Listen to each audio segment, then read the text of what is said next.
प्रधानमंत्री नरेंद्र मोदी ने उद्यमी भारत कार्यक्रम के दौरान कई योजनाओं और कार्यक्रमों की शुरुआत की। राष्ट्रीय सूक्ष्म लघु मध्यम उद्यम पुरस्कार किए वितरित। हुल दिवस पर राज्य भर में वीर शहीद सिद्धू कान्हू को दी गई श्रद्धांजलि। मुख्यमंत्री ने बोगनाडीह में सिद्धू कान्हू द्वार का किया उद्घाटन। प्रधानमंत्री नरेंद्र मोदी 12 जुलाई को आ सकते हैं देवघर। नवनिर्मित एयरपोर्ट का करेंगे उद्घाटन। बाबा मंदिर में पूजा अर्चना समेत अन्य कई कार्यक्रमों में होंगे शामिल। और शिक्षा मंत्री जगन्नाथ महतो ने जैक इंटरमीडिएट के कला और वाणिज्य संकाय का रिजल्ट किया जारी।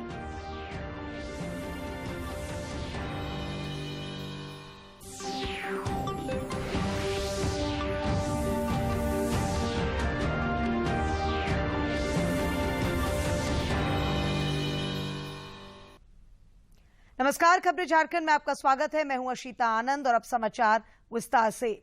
प्रधानमंत्री नरेंद्र मोदी ने कहा है कि सरकार ने सूक्ष्म, लघु और मध्यम उद्यम एमएसएमई क्षेत्र को सशक्त बनाने के लिए नीतियों में जरूरी बदलाव किए हैं।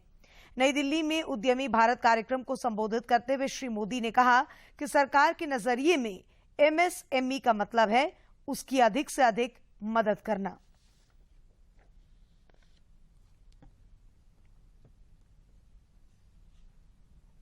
FTI योजना का भी शुभारंभ किया, जिसका उद्देश्य एमएसएमई को वैश्विक बाजार के लिए अंतर्राष्ट्रीय मानकों के उत्पादों और सेवाओं की पेशकश करने के लिए प्रोत्साहित करना है।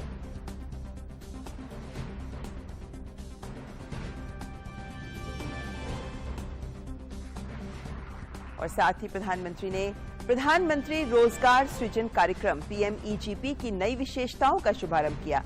इनमें विनिर्माण क्षेत्र के लिए अधिकतम परियोजना लागत को बढ़ाकर 50 लाख रुपए, पहले के 25 लाख रुपए से ज्यादा, और सेवा क्षेत्र में 20 लाख रुपए, जो पहले के 10 लाख रुपए से ज्यादा है, इसे किया गया है तथा अधिक सब्सिडी का लाभ उठाने के लिए आकांक्षी जिलों और ट्रांसजेंडर समुदाय के आवेदकों को भी विशेष श्रेणी के आवेदकों में शामिल करना शामिल है। प्रधानमंत्री ने 2022-23 के लिए PMEGP के लाभार्थियों को डिजिटल रूप से सहायता हस्तांतरित की।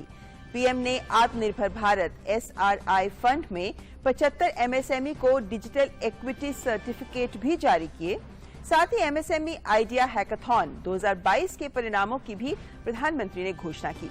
10 मार्च 2022 को शुरू किए गए इस हैकाथॉन का उद्देश्य व्यक्तियों की रचनात्मकता को बढ़ावा देना और समर्थन करना, MSME के बीच नवीनतम तकनीकों को अपनाना तथा नवाचार को बढ़ावा देना है। पीएम ने राष्ट्रीय MSME पुरस्कार 2022 भी वितरित किए। ये पुरस्कार भारत के मजबूत MSME क्षेत्र के विकास में उत्कृष्ट प्रदर्शन के लिए MSME, राज्यों और केंद्र शासित प्रदेशों, आकांक्षी जिलों और बैंकों के योगदान को मान्यता प्राप्त करती है। कार्यक्रम को संबोधित करते हुए पीएम ने कहा कि MSME सेक्टर को मजबूती देने के लिए पिछले 8 सालों में सरकार ने बजट में 650% से ज्यादा की बढ़ोतरी की है। पीएम ने कहा कि केंद्र सरकार ने emergency credit line guarantee scheme के तहत 3.5 लाख करोड़ रुपए की मदद MSMEs के लिए सुनिश्चित की है। MSME सेक्टर को मजबूत देने के लिए पिछले 8 साल में हमारी सरकार ने बजट में 650%, 650% से ज्यादा की बढ़ोतरी की है। और इसलिए हमारे लिए MSME का मतलब है maximum support to micro, small and medium enterprise. MSME आज मैक्सिमम एम्प्लॉयमेंट के लिए बहुत जरूरी है।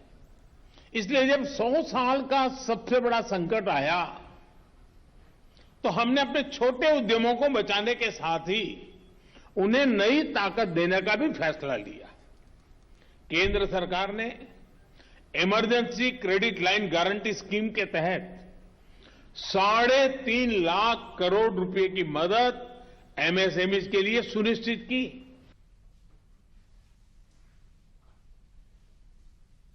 झारखंड समेत देश भर में पिछले कुछ दिनों से कोरोना संक्रमण का दायरा फिर से बढ़ता जा रहा है। पिछले 24 घंटों में कोरोना वायरस संक्रमण के 14,506 नए मामले सामने आए हैं। केंद्रीय स्वास्थ्य मंत्रालय के आंकड़ों के अनुसार कोविड के उपचाराधीन मरीजों की संख्या बढ़कर 99,602 हो गई है। 24 घंटों में 13,827 मरीज उपचार करवाकर स्वस्थ हो चुके हैं, जिसके बाद देश में रिकवरी रेट 98.55% हो गया है। वहीं साप्ताहिक पॉजिटिविटी रेट वर्तमान में 3.72% दर्ज किया गया। दैनिक पॉजिटिविटी रेट 4.16% दर्ज किया गया है।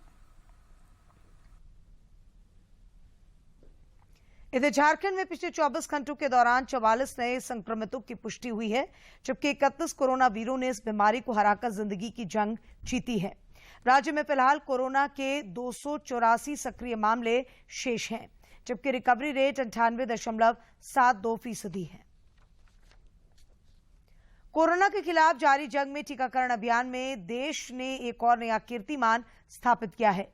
केंद्रीय स्वास्थ्य मंत्रालय के अनुसार देश में अब तक 197 करोड़ 46 लाख से अधिक कोविड रोधी टीके लगाए जा चुके हैं।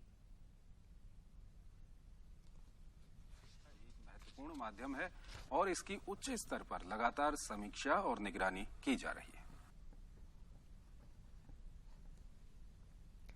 हूल दिवस पर आज राज्य भर में वीर शहीद सिद्धू कान्हू को श्रद्धांजलि दी गई। मुख्यमंत्री हेमंत सोरेन ने कहा कि आदिवासी समाज शुरू से ही अपने हक की लड़ाई लड़ता रहा है और इसका जीता जागता उदाहरण भोगनाडीह से प्राप्त होता है, जहां के अमरवीर शहीद सिद्धू कान्हू ने अंग्रेजों से आदिवासी समाज के हितों की रक्षा के लिए अपने प्राणों की आहुति दी। श्री सोरेन हूल दिवस पर साहिबगंज जिले के भोगनाडीह में अमर शहीद सिद्धू कान्हू के स्मृति स्थल पर पूजा अर्चना के बाद लोगों को संबोधित कर रहे थे। मुख्यमंत्री ने हूल दिवस पर अमर शहीद सिद्धू कान्हू द्वार का उद्घाटन किया। इसके बाद अमर शहीद सिद्धू कान्हू के आवास पर स्थित प्रतिमा का माल्यार्पण किया तथा उनके वंशजों से मुलाकात की और उन्हें उपहार भेंट किए। नवा मीटिंग इतिहास आपे पे बंचाव दो का आज नवा इतिहास रे पूरा नवा धरती दिसोम मानवा दिसोम और आबो मानवा को सनाम जिने सुकु मिना, लेकिन दुर्भाग्य रे कथा कना कि नोंडेरन असामाजिक व्यवस्था असामाजिक तत्व को नोआ को तितिर बितिर करते को बड़ी है तहन नोआ धरती नोआ मानवा नोआ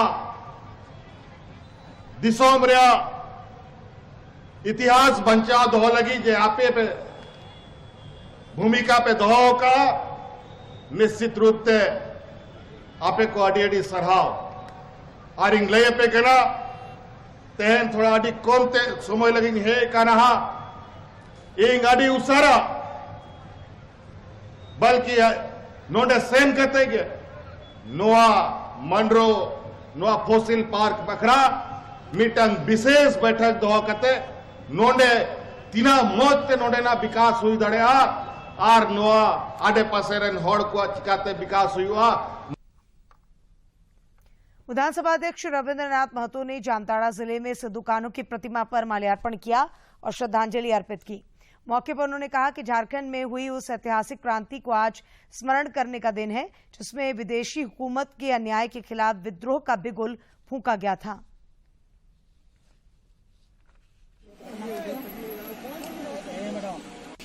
देश आजाद महाजनी के विरोध में आंदोलन तमाम विषयों पर तमाम अन्याय अत्याचार के विरोध में उन्होंने जो बिगुल फूंका था उसके बारे में अवगत कराने का दिन है और मैं समझता हूं सिर्फ चौक चौराहे पे नहीं बल्कि हर घर में हर दिल में सिद्धू कान्हू का स्थान।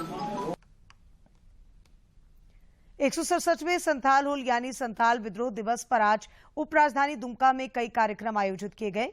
मुख्य कार्यक्रम शहर के पोखरा चौक स्थित संथाल हुल के नायक वीर सिद्धू कान्हू की प्रतिमा स्थल पर हुआ, जहां विभिन्न राजनीतिक दलों, सामाजिक सांस्कृतिक संगठनों और जिला प्रशासन की ओर से इन शहीदों की आदमकद प्रतिमाओं पर माल्यार्पण कर उन्हें श्रद्धांजलि अर्पित की गई। दुमका के सांसद सुनील सोरेन ने पोखरा चौक स्थित वीर सिद्धू कान्हू की प्रतिमा पर माल्यार्पण किया। इस दौरान सांसद सुनील सोरेन ने कहा कि आज अपने नायक सिद्धू कान्हू को याद कर हम हुल दिवस मना रहे हैं। सिद्धू कान्हू चांद भैरव जो है बिगुल फूकने का काम किया था और उसी की याद में आज हम लोग पूरे क्षेत्र में सिद्धू कान्हू हुल दिवस मना रहे हैं। इस दौरान कृषि मंत्री बादल पत्रलेख ने कहा कि 1855 के संताल हुल के शहीदों के उसूलों को आत्मसात करने की जरूरत है। रखना है और साथ ही जो पीछे छूट गए विकास में उनके लिए हमें सोचना है। पूर्व समाज कल्याण मंत्री लुइस मरांडी ने कहा कि हुल दिवस संथाल समाज को अपने हक की खातिर प्रतिबद्ध होने की प्रेरणा देता है।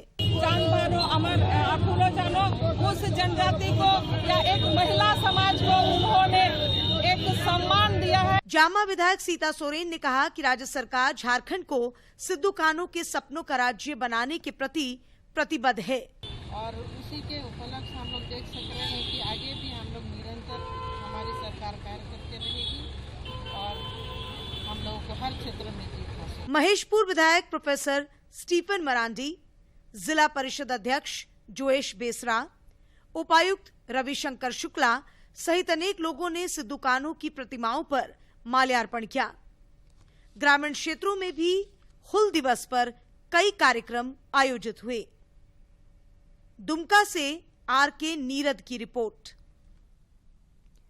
इधर राजधानी रांची की मोराबादी स्थित सिद्धू कान्हू पार्क पर स्थित सिद्धू कान्हू की प्रतिमा पर झामुमो प्रमुख शिबू सोरेन, विधायक शिल्पी नेहा तिर्की समेत कई लोगों ने उन्हें श्रद्धांजलि दी।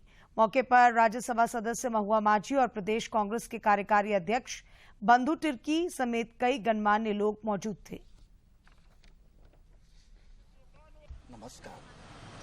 आज ये हुल दिवस है और किस तरह से हमारे सिद्धू कान्हू, चांद भैरव, फूलो झानो और तमाम उनके सहयोगियों ने जल, जंगल, जमीन, यहाँ की संस्कृति, यहाँ की प्रकृति की रक्षा के लिए, जनजीवन की रक्षा के लिए आंदोलन किया था अंग्रेजों से और वो शहीद हो गए। मुझे लगता है उनकी बलिदानी कि जो सपना था, जिस सपना को लेकर के उन्होंने अपनी बलिदानी दी, आज भी आदिवासी समाज, मूलवासी समाज और हमारा भारत देश के लोग को जो सपना था, जो सोच थी उनका, आज भी अधूरा है, पूरा नहीं हुआ है। मुझे लगता है आज हमें संकल्प लेना चाहिए कि खुशहाल झारखंड, खुशहाल भारत, खुशहाल आदिवासी मूलवासियों के लिए एक और सशक्त आंदोलन की जरूरत है। प्रदेश भाजपा कार्यालय में भी हुल दिवस भाजपा के प्रदेश महामंत्री एवं सांसद आदित्य साहू एवं भाजपा के कार्यकर्ताओं द्वारा सिद्धू कान्हू के चित्र पर पुष्प अर्पित कर उन्हें नमन किया गया। बाद में श्री साहू ने पत्रकारों से बातचीत में कहा कि मांडर विधानसभा उपचुनाव में बंधु तिर्की अपनी बेटी की जीत के बाद अहंकार में डूबे हुए हैं और बाबूलाल मरांडी के संबंध में अलग अलग बयानबाजी कर रहे हैं। उन्होंने कहा कि अनावश्यक बयानबाजी कर बंधु तिर्की लोगों को गुमराह कर रहे हैं। के महान क्रांतिकारी सिद्धू कान्हू, चांद भैरव, फूलो झानो को मैं सत नमन करते हुए श्रद्धासुमन अर्पित करता हूं। अखिल भारतीय विद्यार्थी परिषद के सदस्यों ने भी मोराबादी में सिद्धू कान्हू की प्रतिमा पर माल्यार्पण किया और उन्हें श्रद्धांजलि दी।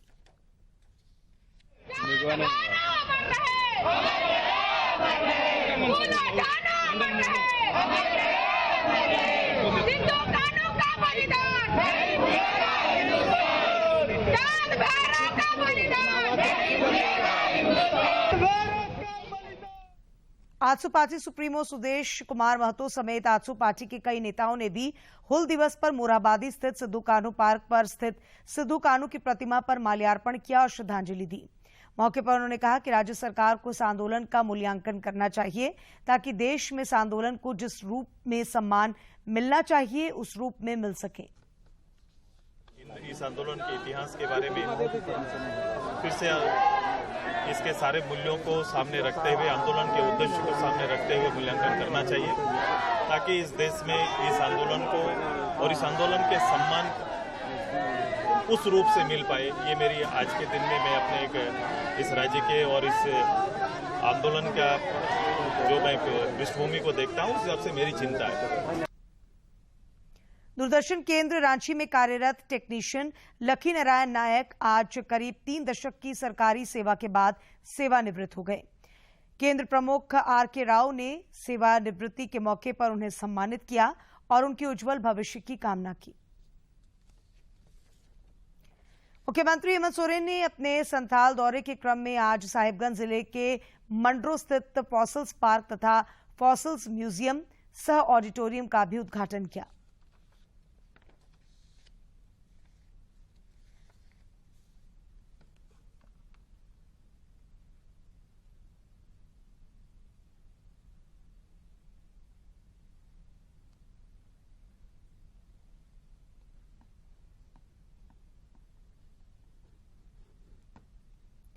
देवघर का विश्व प्रसिद्ध श्रावणी मेला इस बार कुछ खास होगा, क्योंकि सावन से पहले बाबा नगरी के एयरपोर्ट की सौगात मिलने जा रही है। संभावना है कि प्रधानमंत्री नरेंद्र मोदी 12 जुलाई को देवघर एयरपोर्ट का उद्घाटन करेंगे। श्रावणी मेला से पहले बाबा भोलेनाथ के भक्तों को विमान सेवा की सौगात मिलने जा रही है। आज केंद्रीय नागरिक उड्डयन सचिव राजीव बंसल, राज्य के मुख्य सचिव सुखदेव सिंह और सांसद निशिकांत दुबे ने नवनिर्मित देवघर एयरपोर्ट का मुआयना किया। इसके बाद श्री दुबे ने कहा कि प्रधानमंत्री नरेंद्र मोदी 12 जुलाई को देवघर में कई सौगात दे सकते हैं। प्रधानमंत्री जी का जो कार्यक्रम है 12 जुलाई का, उसकी तैयारी के सिलसिले में आए हैं। मुझे लगता है कि बाबा सब कुछ शुभ करेंगे, प्रधानमंत्री आराम से आ जाएंगे और आराम से चले जाएं। हमारी यही बाबा से प्रार्थना है कि आप शुभ सारे कार्यक्रम। जनसभा 2 जगह है, एक सरकारी जनसभा है जो कि मिनिस्ट्री ऑफ सिविल एविएशन कर रही है झारखंड सरकार के साथ मिलकर, वो एयरपोर्ट पर है। और जितने शिलान्यास और उद्घाटन है एयरपोर्ट के अलावा भी कई एक शिलान्यास और उद्घाटन है, उसमें एम्स सबसे महत्वपूर्ण है। देवघर एयरपोर्ट का निरीक्षण करने पहुंचे केंद्रीय नागरिक उड्डयन सचिव राजीव बंसल ने कहा कि देवघर एयरपोर्ट की सभी तैयारियां पूरी कर ली गई हैं। यहां कई दौर का ट्रायल भी किया जा चुका है। उन्होंने कहा कि जल्द ही हवाई सेवा से देवघर का नाम भी जुड़ जाएगा। 12 जुलाई की दोपहर को आएंगे, उसके बाद पहले एयरपोर्ट का भ्रमण करेंगे, वहाँ पे जनसभा को एड्रेस करेंगे। उसके बाद बाई रोड यहाँ पे आएंगे, कुछ समय यहाँ अच्छे से पूजा करेंगे, आधा पौना घंटा यहाँ पूजा करेंगे, उसके बाद और जगह जाएंगे। श्री बंसल के साथ झारखंड के मुख्य सचिव सुखदेव सिंह भी थे। उन्होंने एयरपोर्ट के साथ साथ बाबा वैद्यनाथ मंदिर का भी निरीक्षण किया। उन्होंने कहा कि प्रधानमंत्री के मिनट टू मिनट कार्यक्रम का प्रारूप तैयार किया जा रहा है। देवघर एम्स का भी इस दिन ऑनलाइन उद्घाटन हो सकता है। अभी तो सारी मिनट टू मिनट प्रोग्राम बनाना है। 3 जगह जैसा कि केंद्रीय सचिव जी ने बताया, देवघर एयरपोर्ट, बाबा वैद्यनाथ मंदिर और एक देवघर कॉलेज में कार्यक्रम है। सुरक्षा का पुख्ता इंतजाम है, यही देखने के लिए। प्रधानमंत्री नरेंद्र मोदी अपने देवघर के संभावित दौरे के क्रम में एयरपोर्ट का उद्घाटन करने के साथ ही बाबा मंदिर में पूजा अर्चना और देवघर कॉलेज मैदान में एक कार्यक्रम को भी संबोधित करेंगे। देवघर एयरपोर्ट की शुरुआत झारखंड की आध्यात्मिक नगरी देवघर के लिए बड़ी सौगात होगी, जिसका लंबे समय से श्रद्धालु इंतजार कर रहे हैं। राज्य के पुलिस महानिदेशक नीरज सिन्हा ने आज देवघर कोर्ट परिसर और वकालत खाना परिसर का निरीक्षण किया। इस दौरान श्री सिन्हा ने कोर्ट परिसर की सुरक्षा व्यवस्था की भी समीक्षा की। डीजीपी के साथ देवघर के प्रधान जिला न्यायाधीश एसपी सुभाष चंद्र जाट भी मौजूद थे। जो गेट है वहां पे सिक्योरिटी लगा कि यही लोग तो नहीं मार दिया उसको, सरप्राइज। फिर जाके हम भागने लगे, गोली कहीं छिटक के लगे, 6 बार आवाज सुनाई। वित्त मंत्री डॉक्टर रामेश्वर उरांव ने आज रामगढ़ परिसदन में जनसंवाद कार्यक्रम के तहत लोगों की समस्याएं सुनी और संबंधित विभाग के अधिकारियों को जल्द इसका निष्पादन करने का निर्देश दिया। मौके पर स्थानीय विधायक ममता देवी समेत कई गणमान्य लोग मौजूद थे। पांडे जी के द्वारा ये कार्यक्रम चलाया गया है।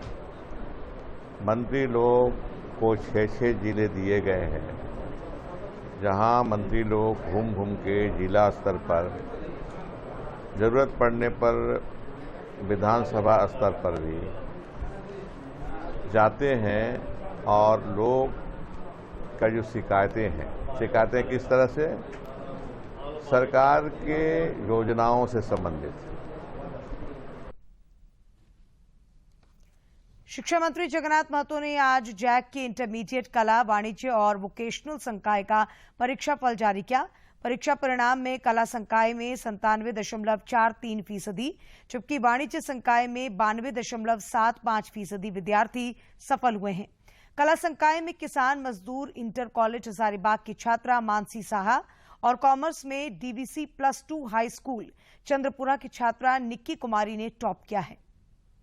और अब बात मौसम की। राजधानी रांची समेत आसपास के इलाकों में आज और कल हल्के से मध्यम दर्जे की बारिश होने की संभावना है।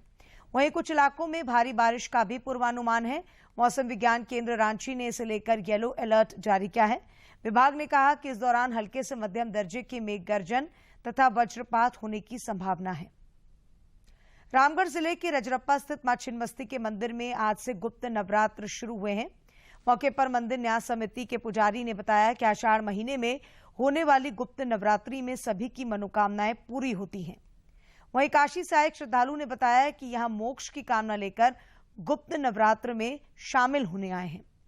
तंत्र साधना में लीन लाल बाबा ने बताया कि ये गुप्त नवरात्र साधकों के लिए विशेष फलदायी होता है। हजारीबाग जिला मुख्यालय से 10 किलोमीटर दूर बहोरनपुर पहाड़ी के पास पुरातत्व विभाग को करीब 1400 वर्ष पुरानी नगरीय सभ्यता की गवाही देने वाले कई प्रमाण मिले हैं। भारतीय पुरातत्व सर्वेक्षण विभाग की देखरेख में यहां पिछले 1.5 साल से खुदाई कराई जा रही है। पहले चरण में यहां बौद्ध मंदिर और बौद्ध धर्म से जुड़ी कई मूर्तियां मिली थीं।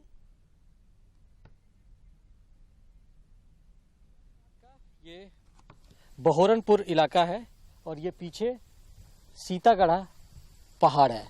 यहाँ पर कुछ है वो बुद्धिस्ट या बुद्धिज्म का जो हम कहते हैं कुछ मूर्तियां यहाँ पर खुदाई के दौरान मिली हैं, जिसे एएसआई ने पटना में ले जाकर प्रिजर्व किया है। हमारे साथ स्थानीय मृत्युंजय जी हैं, उनसे जानते हैं कि किस तरह से यहाँ पर खुदाई हुई और क्या क्या चीजें मिली है। सर, ये बहोरनपुर गांव है, तो यहाँ पे काफी पहले से टेरिकोटा का ईंटा या छोटे छोटे मूर्ति का ये मिलता था। तो गांव वाले लोग काफी पहले से सचेत थे कि भाई यहाँ कुछ है जरूर। हम लोग को भी दिखाते थे, तो हम लोग भी सोचते थे कि पता नहीं यहाँ पे सचमुच कुछ होगा। फिर एएसआई को और बाकी और भी संस्थाओं को लिखा गया, तो उन लोग का फिर टीम आया, तो उन लोग सर्च किया, तो बोला कि नहीं, सो ये मोनेस्ट्री यहाँ पर बुद्धकालीन का पाल समय का मोनेस्ट्री और पाल कालीन मूर्ति यहाँ पे होना चाहिए। फिर उन लोग ने 2-3 साल पहले से खुदाई शुरू किया, तो उनको 2-3 टिल्हे के खुदाई शुरू की, तो उनको काफी ज्यादा मात्रा में मूर्ति और तरह तरह के पालकालीन उस समय की चीज मिले। तो इसीलिए उन्होंने दावा किया कि नहीं, ये बहुत बड़ा पुराना और बहुत बड़ा मोनेस्ट्री रहा होगा कभी बुद्ध का। फिर भी जानकारी या एएसआई की टीम जब आई थी तो उन्हें क्या लगता है कि ये कितना पुराना हो सकता है और किस तरह की चीजें मिली है? यहाँ पे करीब 1200 से 1300 ईस्वी का वो लोग बताते हैं कि चीजें हैं, जैसे बर्तन के कुछ टुकड़े, मूर्तियां बहुत खूबसूरत मूर्तियां मिली हैं बुद्ध भगवान की। गर्व करने के लिए या इसे एक टूरिस्ट डेस्टिनेशन बनाने के लिए भी कोई प्रयास हो रहा है क्या? जी बिल्कुल, प्रयास तो होना चाहिए। हालांकि ये सारे मूर्तियों को अभी पटना म्यूजियम में ले जाकर वो लोगों ने रखा है, जो हम लोगों ने काफी उसका फिर विरोध भी किया था कि मूर्तियां को का नंबरिंग करके यहीं पे रहने दिया जाए, क्योंकि ये तो झारखंड का चीज है और हमारा चीज है। तो उन लोगों ने आश्वासन दिया कि नहीं ठीक है, आपके पास कोई प्रिजर्वेशन का या इस टाइप का कोई म्यूजियम अगर सरकार बनाती है या फिर गांव वाले लोग यहीं पे कुछ बनाते हैं या सरकार टूरिज्म के लिए, तो हम लोग मूर्ति को आपको वापस कर देंगे उस म्यूजियम के लिए। और एक चीज जो हमारे पीछे ये पहाड़ है, सीतागढ़ा का पहाड़ है, इसके बारे में भी कुछ एक तरह से जानकारी है कि ये किस तरह से यहाँ पे इसका डेवलपमेंट हुआ था, अंग्रेजों को कितना प्यार था इससे। ये जो हजारीबाग का पूरा इलाका जो है ना, तो ये अंग्रेज लोग का काफी पसंदीदा इलाका था। और जब कलकत्ता से उनका आर्म्स का या आर्मी का मूवमेंट जब होता था उस जमाने में, तो एक तरह से आर्मी लोग के लिए यहाँ पे रुकने का और ठहरने का बहुत अच्छा उन्होंने व्यवस्था किया था शुरू से। तो ये सीतागढ़ा का पहाड़ उनको बहुत खूबसूरत लगता था। और इसी तरह से आप देखिएगा हजारीबाग के आसपास सेंट्रल जेल हो या बहुत सारा चीज का उन्होंने निर्माण करवाया यहाँ की सुंदरता को देख करके। तो इसको माउंट ग्लूमी वो लोग बोलते थे, और इस पे उन लोग का विचार था कि ऊपर में एक रिहेबिलिटेशन सेंटर बनाया जाए। जैसे कलकत्ता से नजदीक होने की वजह से वो लोग कोई ऐसा जगह खोज रहा था कि जो हिल स्टेशन के टाइप हो और रास्ता भी करीब हो, ऑन रूट हो। तो ये जीटी रोड के किनारे भी पड़ता था। और ये लोग यहाँ से बगोदर से होके एक ओल्ड जीटी रोड, छोटा जीटी रोड ये लोग बनाया था आर्मी का अपना ट्रेवल करने के लिए, जो यहाँ पर देखिएगा बगोदर होते नीचे से सीधे मुगल सराय में निकलता है रोड। तो इससे ना दिल्ली का रास्ता भी शॉर्ट पड़ता था उन लोगों को, करीब 150-200 किलोमीटर उस जमाने में। बहरनपुर का जो ये इलाका है, ये निश्चित तौर पर जिस तरह से खुदाई के बाद मिला है, तो हम कह सकते हैं कि ऐतिहासिक के साथ साथ इसकी एक अपनी धार्मिक मान्यता भी है। अपने सहयोगी अवधेश के साथ मैं दिवाकर कुमार, दूरदर्शन समाचार, हजारीबाग। और अब कुछ खबरें राज्य के विभिन्न जिलों से।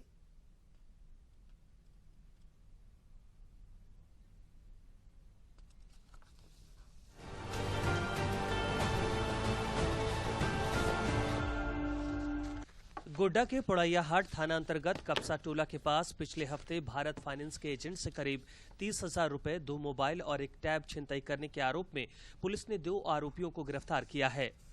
पाकुड़ के उप विकास आयुक्त ने सदर प्रखंड पाकुड़ सभागार में विभिन्न योजनाओं की समीक्षा की। डीडीसी ने समाहरणालय स्थित डीआरडीए सभागार में अमृत सरोवर निर्माण को लेकर समीक्षा बैठक भी की। हाल ही में संपन्न त्रिस्तरीय पंचायत चुनाव में 60,000 से अधिक जनप्रतिनिधि निर्वाचित हुए हैं। जनप्रतिनिधियों की अब ट्रेनिंग प्रोग्राम के जरिए केंद्र प्रायोजित राष्ट्रीय ग्राम स्वराज अभियान और राज्य सरकार के स्तर से संचालित योजनाओं की जानकारी दी जाएगी। दुमका पुलिस ने छिनतई मामले में अपराधी को हथियार के साथ गिरफ्तार किया है। जिले के रामगढ़ थाना अंतर्गत बड़ी रन बहियार गांव के पास अपराधी उस्मान अंसारी को एक देसी कट्टा के साथ गिरफ्तार किया गया। रांची के धुरवा थाना क्षेत्र में एक तेज रफ्तार बाइक के अनियंत्रित होने से उस पर सवार युवक की मौत हो गई। बाइक के पीछे बैठे युवक को भी चोटें आई है, जिसका अस्पताल में इलाज चल रहा है।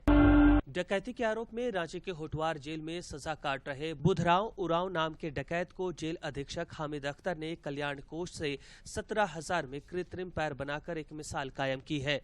बुधराम का दाहिना पैर घुटना के ऊपर कटा हुआ था, जिसकी वजह से इसे चलने फिरने में काफी परेशानी हो रही थी।